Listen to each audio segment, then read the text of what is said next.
জয় Hind student. আজকে আমরা মূলত যে টপিক নিয়ে হাজির হয়েছি সেটা হলো বাজেট।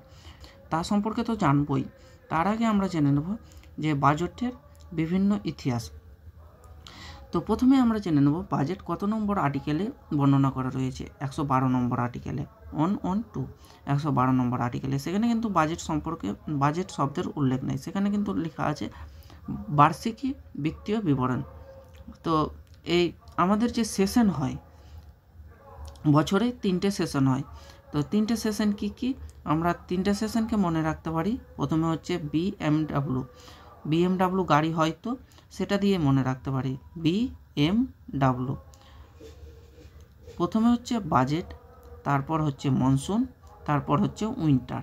বাজেট সেশনটা সবচেয়ে বড়, তারপর হচ্ছে মনসুন, সেটা হচ্ছে মাঝারি, এবং সবচেয়ে ছোট যদি উল্লেখ করতে যাই, সবচেয়ে ছোট হয়ে গেল উইন্টার সেশন।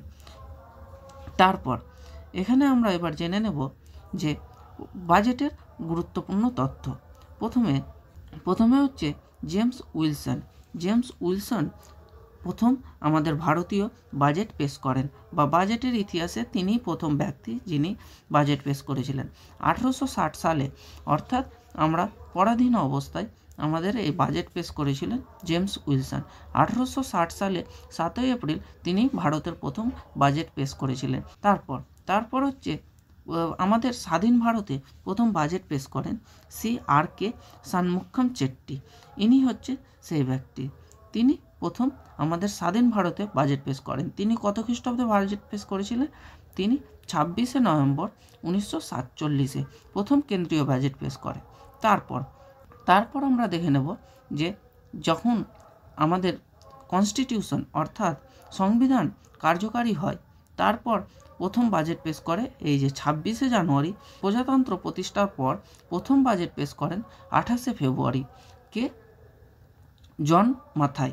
স্বাধীন ভারতের দ্বিতীয় এবং কনস্টিটিউশন কার্যকারী হওয়ার পর বা সংবিধান কার্যকারী হওয়ার পর প্রথম ব্যক্তি ইনি। এই কোশ্চেনগুলো কিন্তু খুব ইম্পর্টেন্ট, তোমরা কিন্তু সকল প্রশ্নই নোট করে নেবে। 1955 সাল পর্যন্ত শুধুমাত্র ইংরেজি ভাষায় বাজেট পেশ করা হতো। এই প্রথম তিনি হিন্দি ও ইংরেজি উভয় ভাষায় বাজেট পেশ করা শুরু করেন। তারপর হচ্ছে শ্রী মোরারজি দেশাই, যিনি দেশের সবচেয়ে বেশিবার বাজেট পেশ করার রেকর্ড করেছিলেন। তিনি কতবার বাজেট পেশ করেছিলেন? তিনি মোট 10 বার বাজেট পেশ করেছিলেন, যার মধ্যে 8টি ছিল পূর্ণ বাজেট এবং 2টি ছিল অন্তর্বর্তী।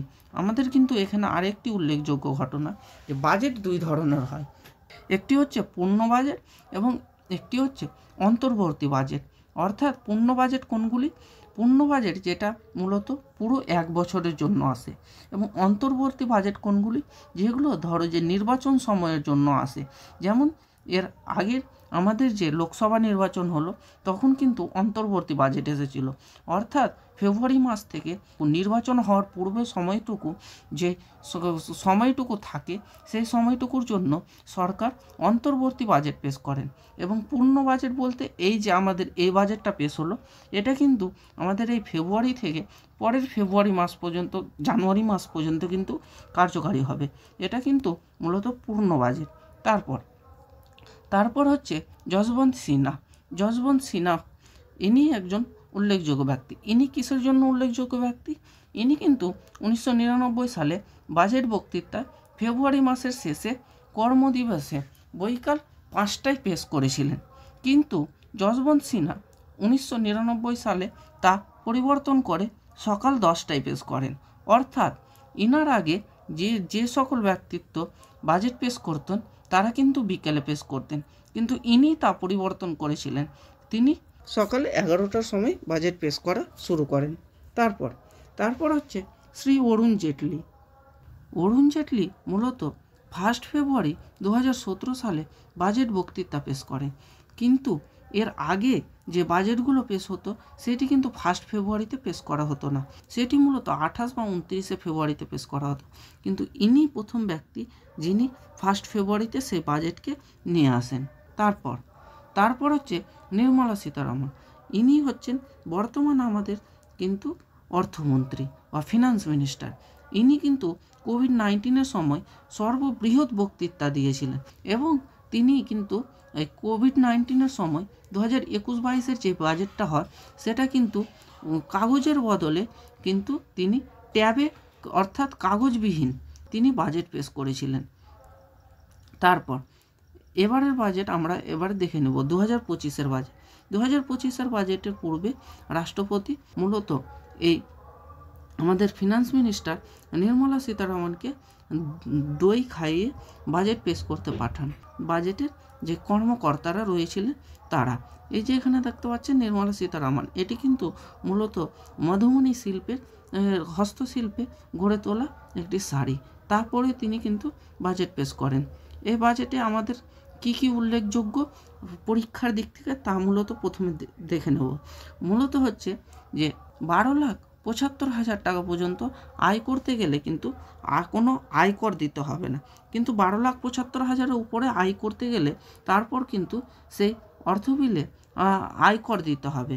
এখানে রয়েছে নতুন উদ্যোগগুলির জন্য যে স্টার্ট আপ তহবিল গড়ে তোলা হয়েছিল তাতে আরও টাকা অ্যাড করা হবে। এই তহবিলে আগের সরকারের 10,000 কোটি দিয়েছিল, কিন্তু এতে আরও 10,000 কোটি যোগ করা হবে এবার। তারপর হচ্ছে বিহারে national institute of education technology প্রতিষ্ঠা করার ঘোষণা করা হয়েছে। তারপর হচ্ছে ইন্ডিয়ান পোস্টকে বড় পাবলিক লজিস্টিক সংস্থায় রূপান্তরিত করা হবে। এখানে আর কি হয়েছে, এখানে মূলত এমএসএমই সংস্থাগুলি ঋণ নেওয়ার আরও সহজ হবে। ক্ষুদ্র উদ্যোগের জন্য কাস্টমাইজ ক্রেডিট কার্ড চালু করা হবে। এখানে আর কি রয়েছে, এখানে রয়েছে 1.7 কোটি কৃষকের জন্য প্রধানমন্ত্রী ধনধান্য কৃষি যোজনা, যা লঞ্চ করবে, যার মাখনা বোর্ড কন্ট্রোল করবে। এই মাখনা বোর্ড কিন্তু বিহারে গড়ে তোলা হবে। তারপর হচ্ছে কম উৎপাদনশীল 100টি জেলাকে কভার করবে প্রধানমন্ত্রী ধনধান্য যোজনা। এটি কৃষকদের উৎপাদনশীলতা বাড়াবে এবং পঞ্চায়েত স্তরে সঞ্চালন বাড়াবে। এই প্রোগ্রামটি 1.7 কোটি কৃষককে মূলত কভার করবে।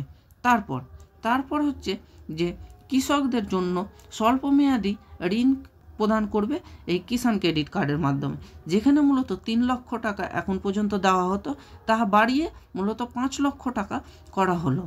এতে 7.7 কোটি কৃষক মূলত ও মৎস্যজীবী এই স্কিমের ফলে উপকৃত হবে। এইটুকুই ছিল আমাদের পরীক্ষার ওভারভিউ থেকে গুরুত্বপূর্ণ। তো আজকের মতো এইটুকুই। ভিডিওটা ভালো লাগলে লাইক কমেন্ট শেয়ার করবে, আর হ্যাঁ, চ্যানেলটিকে সাবস্ক্রাইব না করে থাকলে সাবস্ক্রাইব করে নেবে, পাশে থাকা বেল আইকনে ক্লিক করে অল নোটিফিকেশন অন করে দেবে, যাতে এর পরবর্তী ভিডিওগুলো তো সবার প্রথমে তোমার কাছে পৌঁছে যায়। ধন্যবাদ।